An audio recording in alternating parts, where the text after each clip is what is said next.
আল্লাহু ইন্নী মাআকুম, আল্লাহ তোমাদের সাথে থাকবেন। আল্লাহ ওয়াদা দিচ্ছেন আল্লাহ তোমাদের সাথে থাকবেন। কখন? লা ইন আকামতুমুস সালাহ, এক নম্বর যদি তোমরা নামাজ কায়েম করো, ওয়া আতাইতুমুজ যাকাত, এবং দুই নম্বর হলো তোমরা যদি যাকাত আদায় করো, ওয়া আমানতুম বিরুসুলি, তিন নম্বর হলো আমার যত রসুল এসেছে সমস্ত রসুলের উপর যদি তোমরা ঈমান আনয়ন করো। আমার রসুলের উপর তো ঈমান আনতেই হবে। এমনকি যত নবী রসুল দুনিয়াতে আগমন করেছেন, যত নবী রসুল মালাকের মধ্যে রয়েছে, সমস্ত নবী রসুলের উপর আমাদের ঈমান আনতে হবে। তিনটা কাজ।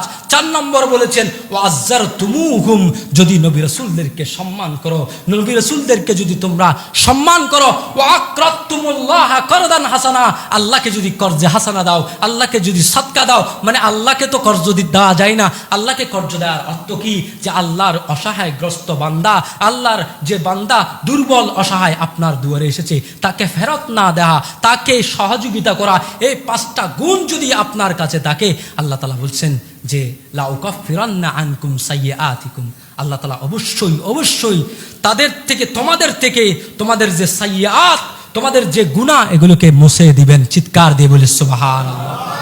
ওয়ালা উদখিলান্নাকুম জান্নাতিন তাজরি মিন তাহতিহাল আনহার, আল্লাহ গ্যারান্টি দিচ্ছেন অবশ্যই আমি তোমাদেরকে জান্নাতে প্রবেশ করাবো, যেই জান্নাতের মধ্যে নহর আছে। চিৎকার দিয়ে বলি সুবহানাল্লাহ।